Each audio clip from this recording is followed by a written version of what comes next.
그러니까 밤에 잠도 못 자고 살이 이렇게 계속 빠지고 원래 하던 활동들이 되게 위축되고 이런 모습들을 봤을 때 우울증일 수도 있을 것 같은데 아마 대화를 하다 보면 그런 반응들이 우울증과는 다르게 더 되게 무미건조하고 병원 정원에서 상의를 벗은 채로 네, 한 손에는 무언가를 움켜쥐고 우두커니 앉아있는 모습으로 현실 검증력이라고 하는 이 상황을 판단해서 여기에 적절하게 행동을 할 수 있는 그런 판단력이 흐려진 상태다. 셋째 중 둘째 딸이에요. 그러니까 자신은 태어날 때부터 또 딸이야 라면서 집에서 환영받지 못하고 의도적으로 한강 작가님이 이런 캐릭터 설정을 하지 않았을까.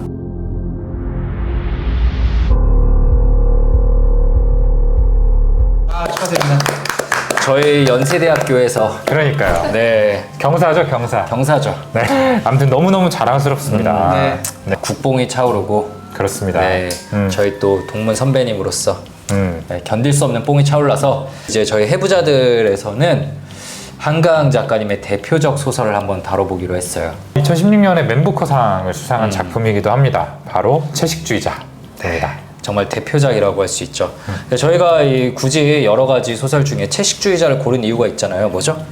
저희는 정신건강의학과 의사들이고 이제 여기에 주인공이 굉장히 정신과적으로 다뤄볼 부분이 많거든요. 네, 아마 흥미롭게 좀 이야기를 할 수 있을 것 같아서 선정을 해봤습니다.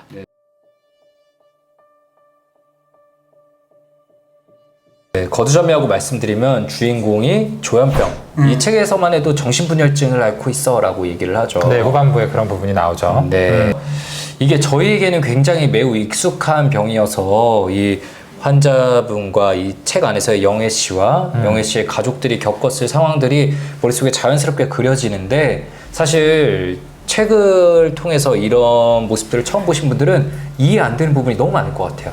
이제 남편의 시점에서 첫 번째 파트가 서술이 되게 되는데 어느 날 새벽에 이제 술을 마시고 갈증에 깨가지고 이제 거실로 나와봤더니 아내가 우두커니 냉장고 앞에 서 있었다. 무슨 말을 해도 대답하지 않고 그러더니 나중에 알고 보니까 냉장고에 있는 모든 고기를 버렸죠. 다음 그렇죠. 날부터 다 버렸죠. 네. 그래서 뭐 책에서도 여러 번 얘기하지만 채식을 한다고 문제는 절대 아니에요. 채식을 한다고 뭐 저희가 정신질환으로 절대 몰아가지 않습니다. 그런데 갑작스런 굉장한 변화를 보이게 됐어요. 그렇죠. 네. 남들에게 피해는 안 끼쳐요. 네, 그냥 단지 육식을 안 할 뿐이고 근데 고기에 대한 냄새가 너무 예민해져서 남편이 먹는 것도 견딜 수 없고 그래서 집에선 육식을 끊고 대신에 너무 말라갔어요. 채식을 해도 건강하게 하는 사람들이 있는데 영애 씨는 너무 말라갔단 말이죠. 그리고 주변에서 그거에 대해서 뭐라 얘기를 해도 대답을 안 하고 영애 씨의 남편이 이렇게 얘기를 하거든요. 책에서 설령 그녀의 상태가 진심으로 의심스러웠다 해도 흔히 말하는 상담이나 치료 따위를 고려하고 싶진 않았다. 그런 것들도 하나의 질환일 뿐이지 흠이 아니야 라고 얘기하고 다녔다 한들 어디까지나 남의 일에 한해서였다. 그러니까 이게 내일이 되면은 너무 무서운 거예요. 만약 갔다가 이제 어떤 병명을 듣게 될까봐 너무 무서운 거지. 내가 그 짐을 떠안게 되는 게 너무 두려운 거죠. 네. 그리고 사실 병원에 가서 우울증이나 공황장애 진단이라면 아마 영애 남편도 좀 받아들일 수 있었을 것 같은데 감당이 좀 어려운 그런 질환을 진단받을 것 같은 두려움이 이미 이때 있지 않았을까요? 그 임직원 모임에 가요. 이제 영애 남편은 과장인데도 워낙 성과가 잘 나와서 임직원들이 모이는 자리에 갔는데 부부 동반 모임으로 와이프가 이제 그 속옷도 입지 않은 그런 모습으로 가서 저는 고기를 먹지 않아요 라고 하고 그 말만 한 건 괜찮아. 네. 다른 사람들 먹는 걸 계속 쳐다보는 거죠. 그리고 기름 묻은 이런 입술 이런 걸 보고 그리고 왜 그 채식을 하는지 물어봤을 때도 꿈을 꿨어요. 네, 우리가 왜 조기정신증이라고 하잖아요. 네, 이런 어떤 조현병을 비롯한 정신병적 장애의 초기 단계에 해당하는 모습이지 않을까를 의심을 해보기는 했었을 것 같아요. 아마 대화를 할 때 좀 느꼈을 것 같고요. 사실 이런 증상이 있어요 라고 해서 증상만 들으면 우울증 진단을 내릴 수도 있을 거는 같아요. 그러니까 밤에 잠도 못 자고 그리고 살이 이렇게 계속 빠지고 그리고 되게 좀 원래 하던 활동들이 되게 위축되고 이런 모습들을 봤을 때 우울증일 수도 있을 것 같은데 아마 대화를 하다 보면 그런 반응들이 우울증과는 다르게 더 되게 무미건조하고 그런 감정들의 변화가 없는 걸 더 봤을 것 같고요. 그래서 아마 우울증과 그런 정신증, 조현병의 어떤 전구 증상, 전구기로 좀 같이 이렇게 감별하지 않았을까요? 네, 의심을 할 수 있었을 거예요. 근데 뭐 원치 않으면 치료를 강제로 할 수 없다는 게 지금의 되게 문제가 되는 부분이죠. 그러니까 분명히 치료를 반대했을 거거든요, 영애 씨도. 나는 그냥 고기를 안 먹을 뿐이다. 내한테 무슨 문제가 있느냐. 그거를 설득해서 치료까지 이어지는 건 굉장히 어렵고, 사실 그게 어렵다는 걸 아니까 가족들도 그래, 그냥 이 정도에서 우리도 그냥 적응하면서 살아갈 수 있지 않을까라고 남편도 그냥 어느 정도 내심 포기하면서 지내고 있었던 것 같아요. 아마 그 시기에는 병원에 왔다 하더라도 불면, 악몽에 대해서만 다뤘을 것 같아요. 맞아요. 근데 이제 그 악몽 쪽을 좀 더 파고 들다 보면은 뭔가 좀 이상하다. 특이하다. 사고의 과정이 다소 흐름이 괴이하다라고 뭐가 왜곡되어 느끼는 있다. 지점이 있었겠죠. 이런 부분들이 좀 보이지 않았을까라는 생각도 듭니다.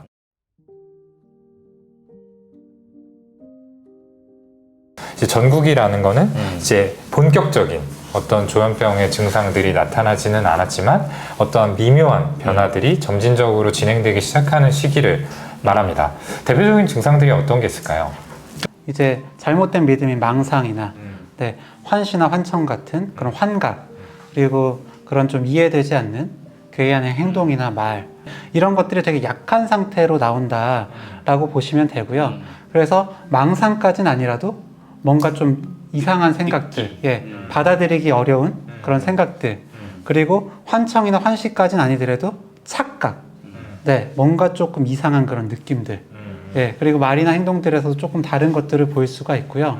굉장히 뭐 종교에 심취한다거나, 굉장히 어떤 철학적으로 심취한다거나, 이런 변화들이 좀 생길 수도 있죠. 여기서는 갑자기 이제 육식을 기피하는 거에 너무 정말 열광적으로 꽂힌 거, 삶을 확 뒤집어 버릴 정도로 꽂힌 게 어떤 특정 주제에 이제 뭐 철학이라던가 종교라던가 그런 거에 꽂히는 것처럼 좀 의심해 볼 수 있을 만한 부분일 거고요. 그리고 사회적으로 조금씩 이제 위축되어 가기 시작했죠. 사람들 더 안 만나고. 근데 보통 이런 잘 지내다가 전구기에 들어갈 때, 그리고 전구기에 있다가 나중에 액티브 페이스, 이제 확 심해질 때 두 번 다 어떤 스트레스 사건이 있다고 해요. 힌트가 좀 나오거든요. 꿈을 꾸기 전날 얼어붙은 고기를 썰고 있었는데 고기를 썰다가 본인 손가락이 다쳐요. 근데 그러면서 칼날이 약간 나가서 고깃국에 들어가고 내 불고기에 들어가고, 근데 남편이 이제 불고기를 씹어 먹다가 이거 뭐야 죽을 뻔했잖아 이러면서 화를 버럭 내는 장면이 나오거든요. 그러니까 되게 남편과의 어떤 단편적인 장면이 나왔지만 사실 그 전에 남편의 독백도 그렇고 이 부분도 그렇고 남편이 영애 씨를 정상적인 부부 관계라기보다는 마치 식모, 메이드, 정말 하녀처럼 대하고 다루는 듯한 장면들이 나오죠. 맞아요. 근데 물론 충격적인 사건이지만 이거 하나 가지고 조현병이 팍 시작되지는 보통 않을 거거든요. 그 전에 자잘자잘한 트라우마들이 분명히 더 많이 있었을 텐데 그게 책의 후반부에 이제 많이 나오죠. 그렇죠. 그러니까 단순히 이렇게 고기를 썰다가 다친 게 아니라 어쨌든 과거에 그런 약간 비슷한 경험을 했던 게 좀 재경험이 됐던 거라 봐야겠죠. 그 중에 특히 이제 그 영애 씨 집에서 키우던 개가 있는데, 그 개한테 물리거든요. 물린 뒤에 그 개를 아버지가 오토바이에 끌고 죽을 때까지 달립니다. 그걸 영애 씨는 계속 이제 지켜보고 있고요. 굉장히 트라우마틱하잖아요. 내가 물린 것도 어떻게 보면 굉장히 공포스럽지만 그 모습도 공포스럽거든요. 아마 그런 어떤 기억들이 그 순간에 좀 재경험되고 굉장히 트라우마틱한 경험으로 좀 작용을 하지 않았을까. 피가 흐르는 그런 순간에. 그리고 영애 씨는 그때 아버지가 이 강아지를 끌고 다니는 거를 막고 싶었을 거예요. 한번 물렸다고 솔직히 애가 강아지를 죽이고 싶어 하진 않잖아요. 그렇죠. 근데 아버지가 그 가정폭력이 있고 너무 무서웠던 사람이기 때문에 너무나 권위적인 대상이었던 거죠. 그냥 압도당해서 그래 감히 나를 물어 너 죽어라 라고 동조하는 행동을 보이는데 무서워서 그런 거죠 사실은. 근데 엄청난 죄책감을 계속 갖고 살았을 거예요. 그 강아지를 결국에는 잡은 걸 자기도 먹잖아요. 그 육식을 했다는 자기가 죽여서 먹었다는, 나 때문에 죽었다는 그 죄책감을 계속 안고 살아왔을 거고, 그런 부분들이 이제 특히나 이제 자신 가족들과 힘들었는데 나중에 나오지만 이 가족들이 특히나 육식을 좋아하는 가족들이라는 대목이 나오거든요. 육식을 좋아하는 사람들은 나를 공격하는 사람들이라는 쪽으로 뭔가 머릿속에서 어떤 같은 개념으로 이어지지 않았을까. 그러니까 뭔가 인간성에 대한 혐오가 이제 그때부터 있지 않았을까 싶고, 그러니까 정말 괴롭게 했던 거는 강아지를 죽음을 막지 못했다는 거 플러스 그 국을 끓여가지고 본인도 먹었다라는 사실이겠죠. 그러니까 이게 단지 저 사람만의 문제야 라고 치부하기에는 나도 그 상황을 막지 못했고 그 상황의 일부가 되어서 동조를 했다라는 생각이 굉장히 좀 트라우마로 크게 작용을 했을 것 같고, 그때부터 뭐 이 하나의 경험만은 아니었겠지만 어린 시절에 이제 반복적으로 이런 폭력에 노출되고 트라우마에 준하는 경험들을 하면서 그런 인간성에 대한 혐오가 생기지 않았을까. 그리고 그게 어쨌든 이제 남편과의 결혼 생활을 통해서 상쇄가 될 수 있는 기회가 있었는데, 이 남편이라는 존재는 본인을 어떻게 보면은 좀 도구로만 대하는 모습들이 있었잖아요. 결혼할 때 많이 보통 기대를 하는 경우들이 되게 많거든요. 내 원가정과는 다른 모습을 만들어 보겠다. 그렇죠. 근데 여기 와서도 사실은 똑같은 거야. 고기 좋아하는 사람에게 요리만 해주고 있는 내 모습은 과거랑 똑같다는 거를 그 순간 확실히 깨달았겠죠. 그러면서 그게 더 공고해지지 않았을까. 남편을 통해서 뭔가 좀 새로운 경험을 했더라면은 인간성 자체를 부정하면서 새로운 형태의 망상을 이제 형성을 하게 되는데, 그런 식으로 이제 전개가 되지는 않았을까라는 안타까움이 있습니다.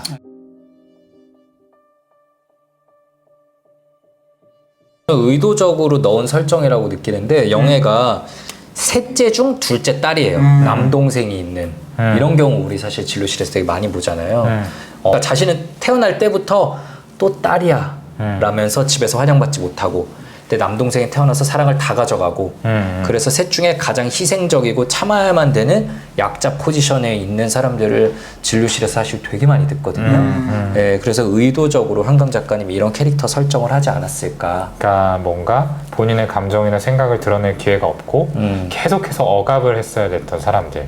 네, 이런 상황들이 우리가 되게 어떤 이런 조현병을 비롯한 여러 가지 정신질환의 역동을 설명할 때 이런 부분들이 크게 작용을 한다라고 보는데, 전형적인 그런 캐릭터가 아니었나. 그러게요. 맨 처음 장면부터 좀 그랬어요. 영애를 표현하는 그런 장면이 굉장히 평범한, 머리도 뭐 길지도 짧지도 않고 외형도 뭐 그렇고 특색이 없고 존재감이 없다. 존재감이 없고. 아마 계속 본인을 억누르면서 살아왔겠죠. 네. 그러다가 어쨌든 이제 급성 조현병 완전 이제 활성기로 넘어갑니다. 예, 다들 책을 읽으면서 와, 가족들 어떻게 이럴 수 있냐라고 가장 경악했을 만한 그 장면이 나오죠. 그렇죠. 네. 이제 육식을 계속해서 하지 않고 채식만을 고집하던 영애가 언니의 집들이를 계기로 가족들이 모이게 됩니다. 이 자리에서 이제 부모님이 이제 영애 씨한테 고기를 먹도록 권유를 하죠. 근데 저는 고기를 먹지 않아요. 거부를 하게 되고, 근데 이런 이제 상황들이 몇 번 반복이 되다가 결국에는 굉장히 아버지가 다혈질인 아버지가 네, 분노를 참지 못하고 때리죠. 정말 과격한 방식으로 영애 씨를 제압하려고 하는 이런 장면이 나와요. 영애 씨가 평소에는 어쨌든 순종적인 모습을 보였을 거 아니에요. 근데 그 자리에서는 정말 그냥 아무 리액션도 없이 저는 고기를 먹지 않아요. 이렇게 얘기하는 게 상대방을 화나게도 했겠지만 저는 사실 되게 당혹스럽고 공포에 질리게 만들었을 것 같아요. 두렵게 만들었다. 남편도 계속 두려웠어요, 사실은 영애 씨가. 왜냐하면 내가 알던 사람이 아니거든. 우리는 그럴 때 되게 원초적인 공포를 느껴요, 사실. 예를 들자면 귀신이 씌었나? 진짜 어떤 마귀인가? 아니면 뭐 그럴 때 되게 두렵고 어딘가 숨어 있는 원래 얘를 막 끌어내고 싶은 마음이 사실은 들었을 거라고 생각을 해요. 그래서 엄마도 막 이제 애걸복걸 하잖아요. 애절하게 막 제발 좀 먹어봐라 막 부탁하고, 아버지도 뭔가 아버지를 변호해주고 싶진 않지만 그 아빠는 어쨌든 감정 표현을 결국 분노로밖에 폭력으로밖에 표현하지 못한 사람이기 그렇죠. 때문에 그런 답답하고 공포스러운 마음들이 무서우니까 더 적극적으로 그걸 무찌르려고 좀 나온 거 아닌가라는 생각을 했어요. 심리적인 부분에서 조금 더 생각을 해보자면, 아내가 뭔가 채식을 한다, 육식을 하지 않는다, 라는 이런 얘기를 했을 때 다 미안하다 그러거든요. 그러니까요. 근데 사실 저는 엄밀히 말해서 아내가 채식을 한다고 해서 그게 사위한테 미안할 일인가? 예, 라고 생각을 하거든요. 그거는 마치 우리가 파견한 메이드가 일을 잘 못하는구나 미안하다. 맞아요. 예, 그런 아. 느낌인 거죠. 그러니까 이미 가부장적인. 그래서 내가 직접 해결을 해야 되는데 내가 해결하는 게 사위가 보는 앞인데 이게 또 내가 해결이 안 되는 거야. 그러니까 얼마나 부끄럽고 체면 부기는 상황이니까 그래서 더 공격적으로 했을 것 같아요. 가족들과의 이제 식사 자리 그리고 거기에서 아버지의 폭력을 강렬한 강도로 재경험했던 게 결정적인 트리거가 돼서 이제는 이제 활성기로 접어든 상태가 됐을 거라고 추측을 해요. 근데 이제 아까 말씀해 주신 대로 이제 조현병의 진단 기준은 뭐 환청, 망상, 그리고 뭐 와해된 언어, 와해된 행동, 음성 증상 이런 것들이 있죠. 근데 사실 여기서 이제 우리가 전형적인 증상이다라고 한다면은 환청하고 망상 두 가지를 이야기를 하는데 사실 요 파트까지는 이제 그런 모습들이 두드러지게 묘사가 되고 있지는 않고요. 다만 이때가 이제 완전한 활성기에 접어들었다라는 거는 병원에 입원해 있던 영의 모습에서 좀 추측을 해볼 수가 있어요. 이제 병원에서 입원 치료를 받던 영애가 남편이 이제 자고 일어났는데 없어져요. 없어져서 어디 갔지 하고 찾아서 이제 건물 밖으로 나왔는데 병원 정원에서 상의를 벗은 채로 한 손에는 무언가를 움켜쥐고 우두커니 앉아있는 모습으로 발견이 되게 되죠. 이거는 이제 누가 봐도 이 상황에 맞지 않고 현실 검증력이라고 하는 이 상황을 판단해서 여기에 적절하게 행동을 할 수 있는 그런 판단력이 흐려진 상태다라고 봐야 됩니다. 그래서 이것을 굉장히 이제 질병에 있어서 중요한 진단의 키 중 하나로 우리가 생각을 하죠. 그래서 가끔 이제 뉴스들 보면은 혹은 인터넷 커뮤니티에 옷 벗은 채로 돌아다니는 사람들의 사진이나 막 어디 누구 출몰했다 막 이런 거 올라와요. 그러면서 막 사람들 좀 막 비웃기도 하고 막 놀리기도 하는 그런 식의 뉴스나 댓글들 뭐 인터넷 글들을 보는데 사실 그런 경우에는 대부분 이제 조현병이나 조울증, 조증 상태입니다. 대부분. 그래서 사실은 그거는 빠르게 치료하고 도와줘야 될 상태인데 이 책에서도 그런 부분들이 좀 여러모로 보이는 것 같아요.